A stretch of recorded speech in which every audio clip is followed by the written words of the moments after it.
பாத்து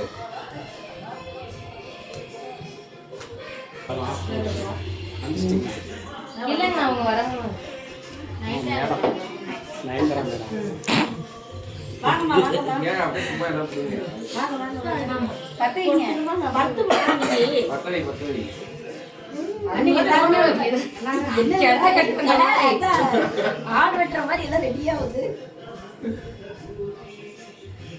happy women's டே.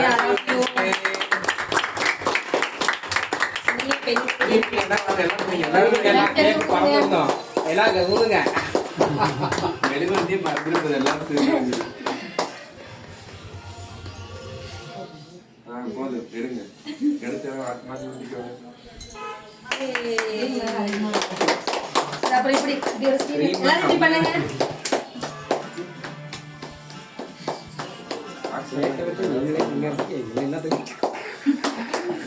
Women's எவ்வளவு special தெரியுமா? அது எங்களுக்கு கேக் கொடுத்து வரவேற்கணுங்க.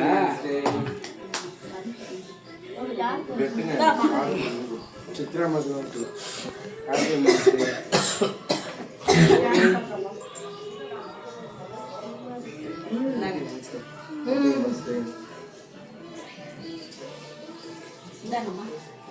Happy women's day. இந்தாங்க மேடம். கொஞ்சம் நான் ஊட்டவே இல்லை உங்களுக்கு. ராஜேக்கா ஹாப்பி உமன்ஸ். அப்பெல்லாம் பாக்க வீடியோ வந்து போயிட்டு இருக்கு. காட்டுங்க. தேங்க்யூ. மாத்தி வருது எல்லாம்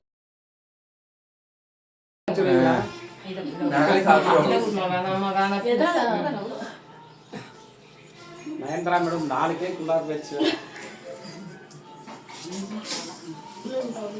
யாருக்குமே ஊட்டலப்பா. மாத்தி நிறைய சாப்பிடுவீங்க.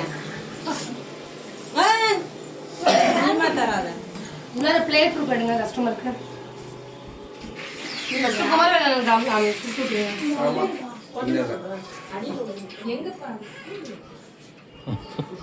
நாங்க நிறைய கொடுப்போம். ஆனா நீங்க தான் பெருந்தன்மையா கொஞ்சோண்டு கொடுங்கன்னு வாங்கி சாப்பிடுங்க. பெருந்தன்மை எல்லாம் பார்த்தா சாப்பிட முடியுமா? அப்புறம் உங்களுக்கு தான் 2 சேக் வேஸ்ட் சொல்லிட்டேன். இதையும் கொடுப்பீங்க அதையும் நாங்க கொடுப்போம்பா. நமக்கு எங்க போகுது புத்தி. எவ்வளோ வெயிட் குறைச்சிருக்க? 16 கிலோ குறைச்சிருக்கேங்க. 16 கிலோ. ஓகே. இந்த அளவுக்கு ஆக விட மாட்டேன். நிறைய இருக்கு. சரி அதுதான் கேட்டேன். எனக்கு தெரியாது. நீங்க எவ்வளவு வெயிட் குறைச்சிருக்கீங்க? 5 கிலோ. 5 kg. எத்தனை மாசத்துல? 6 கிலோ. 14 நாள். 14 நாள்ல 5 கிலோ குறைச்சிருக்கீங்களா? இங்க பாருங்க அந்த கிரீம் பாப்பாட்ட கொடுத்துருங்க. அம்மா நீங்க எவ்வளவு வெயிட் குறைச்சிருக்கீங்க? 2 கிலோ. எத்தனை நாள்லம்மா? 20 நாள்ல 2 கிலோ.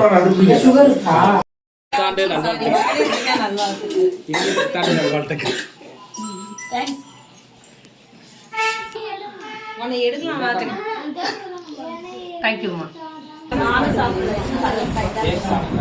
மனசுக்கு வந்தா சாப்பிடுங்க, இல்லைன்னா ஓகே மேம். அவங்களும் உமன்ஸ் எங்க இந்த மினா ஓடிட்டாங்க. வேற யாரும் மற்றவங்களும் சரி. நீங்களே கேக்கு மீதி இருக்கிறதுலாம் நீங்க எடுத்து சாப்பிட்டுருங்க. நானும் கேக் சாப்பிடல. டீ சாப்பிடுங்க.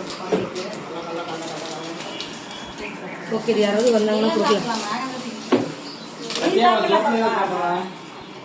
சரி எல்லாம் அப்படியே கொஞ்சம் உட்காருங்க. சித்ராமா ஜஸ்ட் ஒரு 2 எக்ஸ்பீரியன்ஸ் சொல்லுவாங்க. அவங்க எல்லாரும் குரூப்பா போட்டோ எடுக்கலாம். வாங்க. நீங்க தான் கேட்கலாம். என்னோட ரிசல்ட் உங்களுக்கு தெரியுமா? தெரியும் தானே? சரி ஓகே. என்னோட பேர் வந்து தனலட்சுமி. ஹாய் தனலட்சுமி. ஹாய். என்னோட ஏஜ் வந்து 30 ஆகுது. சரிங்களா? நான் இந்த ஹெல்த் ரிசல்ட்டுக்குள்ளார வரத்துக்கு முன்னாடி வந்து பார்த்தீங்கன்னா நான் வந்து டீச்சராக ஒர்க் பண்ணிட்டு இருந்தேன். அப்போ வந்து பார்த்தீங்கன்னா எங்கள் அம்மா ஒரு ஹெல்த் என்ன ஆயிடுச்சுன்னா பிபி ரொம்ப அதிகமாகி மனநல பாதிக்கப்பட்ட மாதிரி ஆயிட்டாங்க அம்மா. அவங்களுக்காக தேடிட்டு இருந்தேன் ஒரு விஷயம். நிறைய ஹாஸ்பிட்டல் போய் அம்மாவுக்கு ஒரு பெரிய முன்னேற்றம் கிடைக்கல. அவங்களுக்கு பார்த்தீங்கன்னா வாயெல்லாம் நிறைய புண்ணாகி கண்ணெல்லாம் அப்படியே ரெட்டிஷ் ஆகி நடக்க முடியாது. அவங்க இயல்பாகவே இல்லை. என்னன்னா ட்ரெஸ் எல்லாம் அவங்க கழட்டி போட்டுருவாங்க. அந்த மாதிரி ஒரு கண்டிஷன்ல தான் இருந்தாங்க. அவங்களுக்கே ஒரு குழந்தை மாதிரி ஆயிட்டாங்க. சங்கடையில வச்சுதான் எங்க அம்மாவுக்கு பால் ஊற்றணும். அந்த மாதிரி ஒரு சுச்சுவேஷன். அப்போ வந்து பெருசா எனக்கு இந்த உணவு மேல எனக்கு நம்பிக்கை இல்லை. வந்து சாரு எனக்கு சொன்னாங்க வீட்டுல எனக்கு தெரிஞ்சவங்க மூலியமா எங்க அம்மா அப்படி இருக்கிறத தெரிஞ்சுக்கிட்டு என்னோட ஸ்பான்சர் வந்து வீட்டுக்கு வந்தாங்க. அப்ப நான் அவர்கிட்ட என்ன கேட்டேன், மருந்து மாத்திரை சாப்பிட்டு சரியாகல, இந்த உணவு சாப்பிட்டு சரியாயிடுமா, எனக்கெல்லாம் நம்பிக்கை இல்லை அப்படின்றதுதான் அவர்கிட்ட நான் ஃபர்ஸ்ட் பேசின வார்த்தையே. அவர் என்ன சொன்னாருன்னா, ஒரு 3 நாள் நாங்க வந்து இங்க வாங்கம்மா, நாங்க ஃப்ரீ ட்ரையல் கொடுக்குறோம் அப்படிங்கிற மாதிரி ஒரு வார்த்தை சொன்னாங்க. சரி, வீட்டுக்கும் நம்ம சென்டருக்கும் ரொம்ப பக்கம் தான், அதனால சரி ஒரு 3 days சாப்பிட்டு பார்க்கலாம்னு சொன்னோம். எங்க அம்மா நைட் எல்லாம் தூங்கவே மாட்டாங்க, அவங்க பாட்டுல பேசிட்டு இருப்பாங்க, அவங்க பாட்டுல பாடுவாங்க, அந்த மாதிரிதான் இருந்தாங்க. அப்புறமேல என்ன பண்ணேன்னா, ஒரு 3ஆவது நாள் நல்லா தூங்குனாங்க. எனக்கு அதுவே பெரிய திருப்தியா இருந்துச்சு. சரி ஓகே, இந்த ஃபுட்ல ஏதோ ஒன்று இருக்கு, சம்திங் மேஜிக் இருக்குன்றதுனால இந்த ஃபுட்டை அப்படியே கண்டினியூ பண்ணி ஒரு 13ஆவது நாள் எங்க அம்மா நம்மள மாதிரி நார்மல் ஆயிட்டாங்க. இன்னைக்கு எங்க அம்மாவை டே டு டே நீங்க எல்லாருமே பாக்குறீங்க. ஆனா எங்க சொந்தக்காரங்களாம் எனக்கு ஃபோன் பண்ணும் போதே, அம்மாவுக்கு வயசாயிடுச்சு, அதனால நீ வந்து மனசை தைரியமா வச்சுக்கோ, அப்படிதான் எல்லாருமே எனக்கு கால் பண்ணி பேசுவாங்க. அம்மா ரெடி ஆயிடுவாங்க. அந்த மாதிரி கடவுள் மாதிரி எங்க வீட்டுக்கு வந்தாரு. இன்னைக்கு அவருக்கு நான் ரொம்ப ரொம்ப ரொம்ப நன்றி கடன் பட்டிருக்கேன். நான் அவருக்கு திரும்பியும் ஒரு நன்றி சொல்லிக்கிறேன். இந்த உணவுக்கு ரொம்ப நன்றி சொல்றேன். ஏன்னா அவங்க இதை அறிமுகப்படுத்தல, இந்த உணவு எங்களுக்கு கிடைக்கல அப்படின்னா இன்னைக்கு நீங்க எல்லாருமே இங்க வந்திருக்க மாட்டீங்க. ஆமா தானே? ஏன்னா அன்னைக்கு பாத்தீங்கன்னா அவரு மட்டும்தான் சென்டர் ஓனரா இருந்தாரு. அப்ப யாருமே கஸ்டமர் பெருசா இல்லை, நான் மட்டும்தான் இங்க இருந்தேன். நானே எங்க ஸ்பான்சர் மட்டும்தான் உட்காந்து பேசிட்டு இருக்கோம். ஏன்னா அப்ப யாருமே இந்த உணவை நம்பல சொல்ல போனா. ஏன்னா இது வந்த புதுசு. இப்பயும் உங்களுக்குள்ளார நிறைய கேள்வி இருக்கும்ல, இந்த உணவு சாப்பிடலாமா வேணாமா, ஸ்டார்டிங் ஸ்டேஜ்ல இருக்கிறவங்களுக்கு அந்த டவுட் இருக்கும். அப்ப எங்களுக்கும் ரொம்ப அதிகமா இருந்துச்சு. சொந்தக்காரங்கள் எல்லாம் இதை போய் சொல்லும் போது அவங்க ஒரு மாதிரி பேச ஆரம்பிச்சிட்டாங்க, பவுடர் போய் கொடுக்குறியா.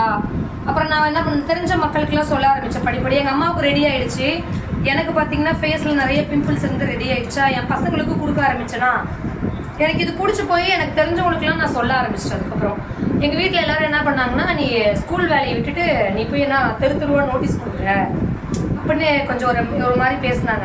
ஆனா என்னன்னா, இந்த உணவு சாப்பிட்டதுனால எனக்கு அது கேவலமாவோ அசிங்கமாவோ எனக்கு தெரியவே இல்லை. ஒரு சில பேர் கூச்சப்படுவாங்க. ஸ்டார்டிங்ல எனக்கு அந்த கூச்சம் இருந்ததான் சரி. ஏன்னா நான் யார்கிட்டையும் பொதுவா மக்கள்கிட்ட நான் பேசினது கிடையாது. ஸ்கூல்ல போவோம் வருவோம் அவ்வளவுதான். மற்றபடி வெளி உலகத்துல இந்த மாதிரி பெரிய பழக்கம் கிடையாது. இந்த ஃபீல்டுனாலதான் நான் கீழே இறங்கி மக்கள்கிட்ட பேசவே நான் ஆரம்பிக்கிறேன். அப்படிங்கும்போது ஸ்டார்டிங்ல எங்க அம்மா கூட தான் நான் போவேன். எங்க அம்மா வந்து இயல்பா பேசுறது பழக்கம் இருக்கு. எங்க அம்மா ரெடியானோன்னு என்ன பண்ணிட்டாங்கன்னா, எங்க அம்மா என்னைய கூப்பிட்டு போக ஆரம்பிச்சிட்டாங்க. உண்மையை சொல்ல போனா என்னை ட்ரெயின் பண்ணதே எங்க அம்மா தான். அதுக்கப்புறம் எங்க அம்மா என்னை கூப்பிட்டு போய் கொஞ்சம் ரெடி பண்ணிட்டாங்களா, படிப்படியா எனக்கு கொஞ்சம் தைரியம் வந்துருச்சு. அதுக்கப்புறம் தான் நான் ஸ்கூலை விட்டு வெளியில வந்தேன். ஒரு 1.5 வருஷமா நான் பார்ட் டைமா தான் ஸ்கூல்ல வேலை செஞ்சுக்கிட்டே இங்க வந்து நான் மக்களுக்கு அப்படியே சர்வீஸ் பண்ணிட்டு இருக்கேன். அதுக்கப்புறம் என்ன பண்றேன்னா, ஃபுல் டைமா இதுக்குள்ளாரே வந்துட்டேன். அதுக்கப்புறம் தான் நிறைய பேர் என்ன மாதிரி இவங்களாம் இப்போ வர ஆரம்பிச்சாங்க. எல்லாரும் வெயிட் குறைக்க வந்தவங்க தான். ஆனா இன்னைக்கு பாத்தீங்கன்னா உங்களை மாதிரியே நாங்களும் கத்துக்கிறோம், நாங்களும் சென்டர் வைக்கிறோம், நாங்களும் நிறைய மக்களுக்கு உதவி பண்றோம். அப்படிங்கும் போது எங்களுக்கு இது ஒரு பெரிய பிளஸ்ஸிங்கா தான் நாங்க நினைக்கிறோம். நம்ம தானே எல்லாம் வீட்டுல வந்து நமக்குன்னு ஒரு வேல்யூ வச்சிருப்பாங்க.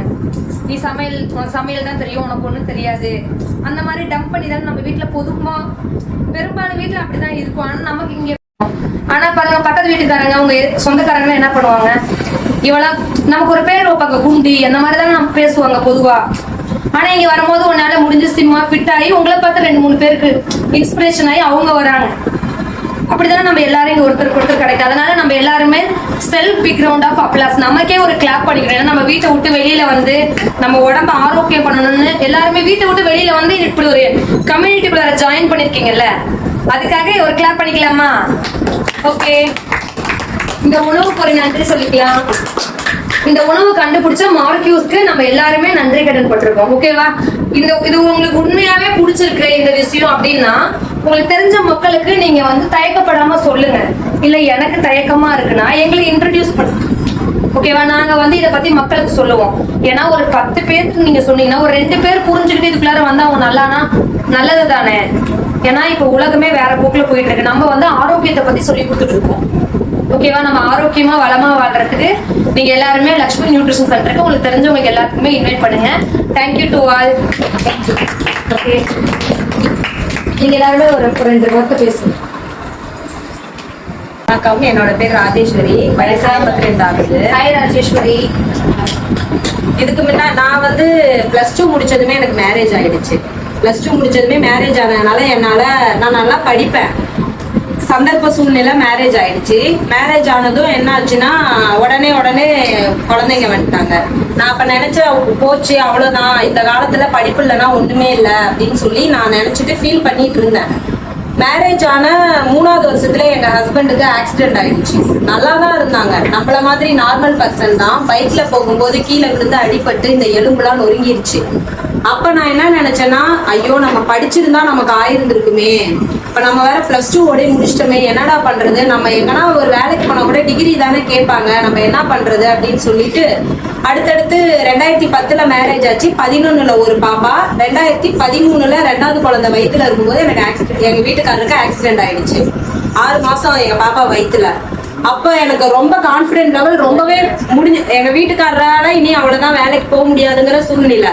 நம்மளும் 12வது தான் படிச்சிருக்கோம், எங்க போனாலும் டிகிரி தான் கேட்பாங்க, நம்ம என்னடா பண்ண போறோம் அப்படின்னு சொல்லிட்டு எங்க 2வது பாப்பா பிறந்ததுக்கு அப்புறமா இன்னும் உண்மையை சொல்ல போனா நான் +2வே கம்ப்ளீட் பண்ணல. எங்க பாப்பா பிறந்ததுக்கு அப்புறம் தான் நான் +2 கம்ப்ளீட் பண்ணேன். பிரைவேட்டா எழுதுவாங்கல்ல டுட்டோரியல் போய், அந்த மாதிரி ஒரே மாசம் தான் படிச்சேன். எல்லா சப்ஜெக்டும் கிளியர் பண்ணிட்டேன். அந்த ஒரே அட்டம்ப்ட்லயே 6 சப்ஜெக்டும் கிளியர் பண்ணிட்டேன். நான் +2 படிக்கும்போது எடுத்து படிச்சது மேக்ஸ், கம்ப்யூட்டர் சயின்ஸ். அதுக்கப்புறம் டுட்டோரியலா எழுதும்போது அந்த குரூப் எழுத முடியாது, ஹிஸ்டரி குரூப் தான் எழுத முடியும்.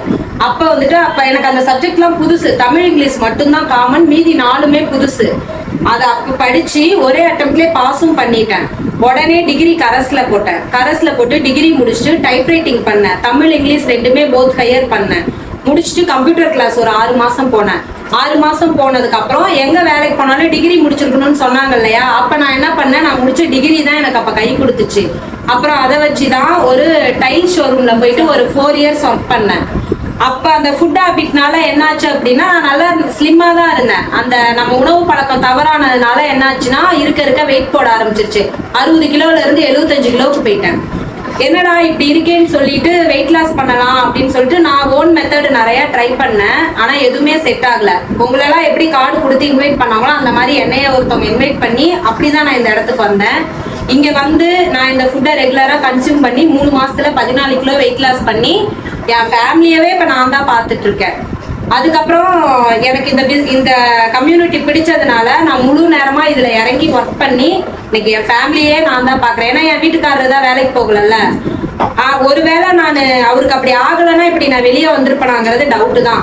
நம்மளாலலாம் முடியுமா, நம்ம போய் வெளியே எதுவும் வேலை எல்லாம் செய்ய முடியுமான்னு யோசிச்சுட்டு இருந்தது போய் இப்ப வெளியே வந்து நம்ம தான் எல்லாமே அப்படிங்கிற ஒரு சூழ்நிலையில இப்ப போயிட்டு இருக்கு. அதனால இந்த ஃபுட் ஹாபிட்குள்ள வந்துதான் இன்னும் நான் என்னை வந்துட்டு அப்படி சொல்ல முடியாது, இதுக்குள்ள வந்துதான் நான் இன்னும் நிறைய தைரியம் எனக்கு வந்துச்சு. அதுக்கு முன்னாடிலாம் பயந்துக்குவேன். ஆனா இன்னும் ஒரு சில விஷயங்கள்லாம் நான் மாத்திக்கணும். ஒரு சில நேரங்கள்ல ரியாக்ட் பண்றது, கோவப்படுறது, அதெல்லாம் படிப்படியா மாத்திக்குவேன். பாதி மாத்திக்கிட்டேன். என்னை நான் முன்ன இருந்ததை விட எவ்வளவோ மாத்திக்கிட்டேன். முன்னெல்லாம் எல்லாத்தையும் எதுக்கு எடுத்தாலும் சண்டைக்கு போயிட்டு எகிரிட்டு எதுக்கு எடுத்தாலும் சண்டைக்கு போவேன். இப்பெல்லாம் கொஞ்சம் கொஞ்சம் அப்படியே மாத்திட்டு வரேன். என்னை நான் முழுமையா மாத்திட்டு இந்த கம்யூனிட்டிக்குள்ள இன்னைக்கு சக்சஸ்ஃபுல்லா நம்மளும் ஜெயிக்க முடியும்னு ரன் பண்ணிட்டு இருக்கோம். Thank you so much. என்னோட பேர் நிவினியா, வயசு 24 ஆகுது.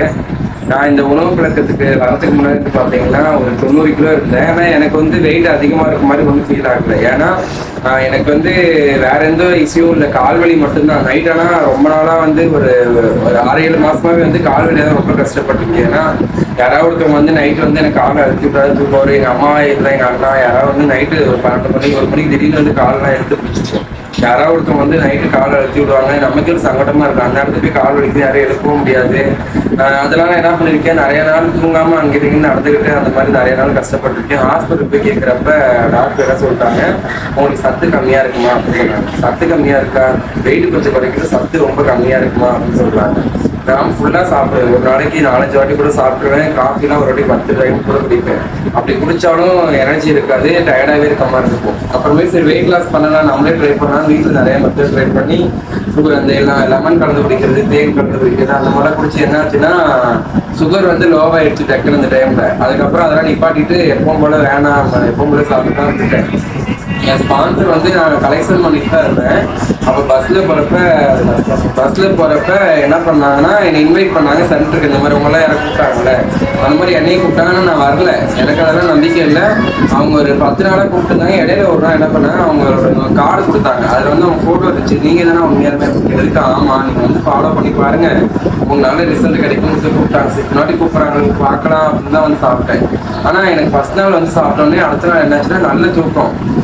யாரையுமே எழுப்பல, அன்னைக்கு ஃபுல்லாக யாரையும் எழுப்பாமல் கால் வலி இல்லாமல் நல்லா தூங்கிட்டு எங்கள் அம்மா கூட அடுத்த நாள் கேட்குறாங்க, என்ன நீ யாருக்குமே எழுப்பவே இல்லை, உனக்கு நல்லா தூக்கம் வந்துருச்சு நல்லா தூங்கிட்டு அப்படின்னு சொல்கிறப்ப எனக்கு ரொம்ப சந்தோஷமா இருந்துச்சு. 3 நாள் எனக்கு 3 கிலோ வெயிட் லாஸ் ஆனிச்சு. அதுக்கப்புறம் இங்கே இந்த கிளப்ல தான் வந்து நான் ஃபாலோ பண்ண ஆரம்பித்தேன். மேடம் என்ன சொன்னாங்களோ அதே மாதிரி கரெக்டாக கேட்டு ஒரு 3 மாதம் ஒரு 14 கிலோ வெயிட் லாஸ் பண்ணேன். அதுக்கப்புறம் ஒரு ப்ரோக்ராம் கூப்பிட்டு போனாங்க. அந்த ப்ரோக்ராம் வந்து தனபால்னு ஒரு சார் வந்து ஹேண்டிகேப்பாக இருப்பாங்க. அவங்க முத பேசுறதுக்கு எதுவும் இன்ஸ்பிரேஷன் ஆயிடுச்சு, நம்மளும் இது பண்ணலாம், அவருக்குள்ள சக்ஸஸ் பண்ணியிருக்காருல்ல. ஏன்னா நான் இன்ஜினியரிங் முடிச்சுட்டு நிறைய இடத்துல ஜாபுக்குள்ள ட்ரை பண்ணேன். ஆனால் எங்கேயுமே வந்து எல்லாரும் ஒன்று ஜென்டரை வச்சு அவாய்ட் பண்ணுவாங்க, இல்லைன்னா வேணாம் அப்படிங்கிற மாதிரி வரதான் சொல்லிடுவாங்க. இன்டர்வியூலாம் அட்டன் பண்ணதுக்கப்புறம் சொல்கிறோம் அப்படின்னு அனுப்பி விட்டுருவாங்க. அதுக்கப்புறம் சரி இது ஒரு பிஸ்னஸ் ஆப்பர்ச்சுனிட்டியாகவும் இருக்கு, நம்மளுக்கும் நல்லா இருக்கு இது. அந்த மீட்டிங்ல போய் அவர் சொன்னதை கேட்டு கற்றுக்க ஆரம்பிச்சு நிறையா ட்ரைனிங் மீட்டிங்லாம் போய் கற்றுக்க ஆரம்பிச்சு நிறைய பேர் ஹெல்ப் பண்ணிட்டு இருக்கோம். எனக்கு என்னன்னா நிறைய பேரோட வாழ்க்கையை மாற்றணும், எங்களை மாதிரி இருக்க கம்யூனிட்டியில் நிறைய பேரோட பீப்புளோட லைஃப் மாற்றணும், நிறைய பேர் ஹெல்ப் பண்ணி எல்லாருக்கும் ஒரு ரோல் மாடலாக இருக்குன்னு எனக்கு ஆசை. உங்களுக்கு தெரிஞ்சவங்க அவங்க பக்கத்தில் யாருக்காக இருந்தாலும் சொல்லுங்க. ஏன்னா நிறைய பேர் வந்து ப்ராப்ளம் இருப்பாங்க, அது வந்து யாரும் சொல்ல மாட்டாங்க, நமக்கு தெரிஞ்சவங்களுக்கு தான் தெரியும். ஏன்னா லேடிஸ் தான் அதிகமாக தெரியும். ஏன்னா நம்ம எல்லாம் பேசிக்கிறப்ப சொல்லுவாங்க கால் வலிக்குது, இந்த பீரியட் சரியாக போகல, அந்த மாதிரி சொல்லுவாங்க. அப்போ வந்து அவங்களுக்கு தான் ரெஃபர் பண்ணோம்னா இது வந்து ஒரு ஆரோக்கியமான உணவு, குழந்தைங்கலேருந்து பெரியவங்களுக்கு எல்லாருமே எடுத்துக்கலாம். இது அவங்களுக்கு கொடுக்கும்போது நமக்கு ஒரு இப்போ அவங்க வீட்லேயும் அவங்க ஃப்ரெண்டோ யாரோ நல்ல ரிசல்ட் கிடைக்கும் போது அவங்க சந்தோஷப்பட்டா அவங்களுக்கு ஒரு சந்தோஷம் கிடைக்கும்ல. இது வந்து என்னன்னா மகிழ்ந்து சொல்லுவாங்க. அந்த மாதிரி நம்ம வந்து நமக்கு கிடைச்ச சந்தோஷத்தை மற்றவங்களுக்கு கொடுக்கணும். தேங்க்யூ. இந்த உணவுக்கும் என் ஸ்பான்சருக்கு என் ட்ரைனருக்கு மார்க்கெட் வந்து தேங்க்யூ. ஊர் செண்டார்பட்டி. பிரியங்கா பிரியங்கா சொல்லுங்க, பிரியங்கா ஆயின்னு சொல்லுங்க. சரி, நான் எதுக்காக இந்த இடத்துக்கு வந்திருக்கேங்கன்னா நியூட்ரிஷனுக்கு. ஒரு நாள் ஊருக்கு போயிட்டு இருக்கும்போது ஒரு கஸ்டமர் இங்கே வெயிட் லாஸ் பண்ணீங்க நான் பார்த்தேன். அவங்க சொன்னாங்க அவங்க பொண்ணு வந்து 4 வருஷம் குழந்தை இல்லாமல் இருந்தாங்க. அவங்ககிட்ட நான் விசாரித்தேன், உங்கள் பொண்ணு எப்படி இருக்குது, என்ன பண்ண ட்ரீட்மெண்ட்டில் இருக்காங்க, என்ன பண்ண கேட்கும்போது எங்கள் பொண்ணு கன்சியாக இருக்குது 7 மாதம் அப்படின்னாங்க. அதுக்கப்புறம் எனக்கு எந்த டாக்டர் பார்த்தாலும் வெயிட் லாஸ் பண்ண சொல்லிகிட்டே இருக்காங்க, நான் என்னால் பண்ண முடியல அப்படின்னு சொல்லிட்டு நாங்கள் இங்கே தான் தமல்பட்டி நியூட்ரிஷனில் தான் நாங்கள் வெயிட் லாஸ் பண்ணோம், ஏன்னா நீங்களும் போய் பார்த்துக்கலாம் பாருங்க அப்படின்னு சொன்னாங்க. அவங்க சொல்லி ஒரு 4 நாள்லேயே அப்புறம் இங்கே வந்து பார்த்தோம். இங்கே வந்து பார்த்த பிறகு எனக்கு கூட நம்பிக்கை வச்சு அவங்க எப்படியாச்சும் நம்ம வெயிட் லாஸ் பண்ணிடணும், நம்ம இவ்வளோ நாள் ட்ரை பண்ணி வெயிட்டே குறைய மாட்டேங்குது அப்படின்னு சொல்லிட்டு ஒரு தீவிரமாக அவங்க வெயிட் குறைச்சி ஆகணும்னு சொல்லிட்டு முடிவு பண்ணி வெயிட் 10 நாளில் 2 கிலோ குறைஞ்சிச்சு. 10 நாள் எடுத்துக்கிட்டேன். 10 நாள்ல எனக்கு என்னென்ன பிரச்சனைனா வெள்ளைப்பட்ட பிரச்சனை இருந்துச்சு, பைல்ஸ் மாதிரி ஸ்டார்ட். ஒரு 4-5 மாசமா பாத்ரூம் போனால் அப்படியே ஒரு மாதிரி போக முடியாது, கஷ்டப்பட்டுக்கிட்டு போவேன், அந்த மாதிரிலாம் எனக்கு இருந்துச்சு. அதுக்காக 10 நாளில் எடுத்துக்கிட்ட பிறகு பார்த்த உடனே எனக்கு நல்லா இருக்கு, அது வெள்ளைப்பட்ட பிரச்சனையும் சரியாயிடுச்சு. உடம்பு குறைஞ்ச உடனே எனக்கு நல்லா ஃப்ரீயாக இருக்கிற மாதிரி இருந்துச்சு, கொஞ்சம் வெயிட் இல்லாமல் இருந்த மாதிரி இருந்தது, நல்லா இருந்தது. அதுக்காக அப்ளஸ் வாங்கிட்டு போனேன். அது ஒரு 2 நாள் கழிச்சு எனக்கு 3ஆவது நாளே நான் வாங்கிட்டு போயிட்டேன். அப்ளஸ் குடிக்க எனக்கு இன்னும் நல்லாவே இருந்தது. சரி இது பரவாயில்லன்னு சொல்லிட்டு எப்படியாச்சும் இந்த உணவு நம்ம எடுத்துக்கணும்னு சொல்லி ஒரு வேளை சேர்த்து எடுத்துக்கிட்டதால 2 வேலையை எடுத்துக்கிட்டேன், காலையிலையும் நைட்டுக்கு எடுத்து சீக்கிரமா வெயிட் பார்த்தீங்கன்னா ஒரு 45 நாள்லயே ஒரு 6 கிலோ 6,500 குறைச்சேன். 6,500 குறைச்ச உடனே நல்லா வெயிட் லாஸ் பண்ணிட்டேன். அதுக்கப்புறமேட்டுக்கு சீக்கிரம் போதும், இதுக்கப்புறம் பொறுமையாக குறைச்சிக்கலாம்னு சொல்லிட்டு ஒரு வேளை சேர்க்க ஆரம்பிச்சுட்டு இப்போ ஒரு வேளை சேர்க்க எடுத்துகிட்டு இருக்கேன். ஒரு வேளை சேர்க்கல இப்போ 2 கிலோ குறைஞ்சிருச்சு. இப்போ மொத்தமாக நான் 8 கிலோ பக்கமாக குறைச்சிட்டேன். அதுக்கப்புறம் இந்த உணவு எனக்கு ரொம்ப பிடிச்சதுனால நான் இப்போ வந்துட்டு இருக்கேன். எத்தனையோ பேர் எதுக்கு நீ இவ்வளோ வெயிட் லாஸ் பண்ணிட்டு நல்ல வேலை பார்க்கறதுக்கு, இதுக்கு மேலே போதும்னு சொல்லி நீ தினமும் ஒரு நாள் தவறாது எனக்கு சொல்லிக்கிட்டு. இன்றைக்கி கூட ஒரு 2 பேர் சொன்னாங்க இதுக்கு போதும் மருந்து குடிக்கிறது நிப்பாட்டு போதும்னாங்க. அது நான் மருந்து இல்லைக்கா, அது சத்து உணவு, எனக்கு சத்து உணவுக்கோசம் நான் குடிச்சிட்டு இருக்கேன், எனக்கு சத்து பற்றாக்குறை இருக்குது, அதனால் நான் குடிச்சிட்டு இருக்கேன் அப்படின்னு சொல்லிட்டு தினமும் யாரெல்லாம் என்ன கேட்குறாங்களோ எங்கெல்லாம் சொல்லிட்டு நான் வந்துடுவேன். எனக்கு பிடிச்சதுனால இன்னும் நான் எடுத்துக்கணும். அதுக்கு எங்கள் ஹஸ்பண்ட் வந்து ரொம்ப வெயிட் கம்மியாக இருக்காங்க, எனக்கு ஐடியல் வெயிட் ரீச் பண்ண பிறகு எங்கள் ஹஸ்பண்டுக்கு எடுத்து கொடுக்கணும்னு சொல்லிட்டு நான் ஃபாலோ பண்ணிட்டு இருக்கேன்.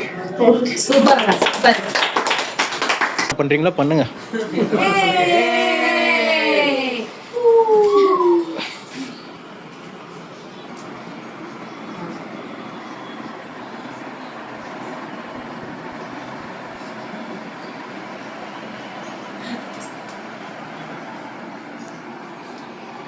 ஓகே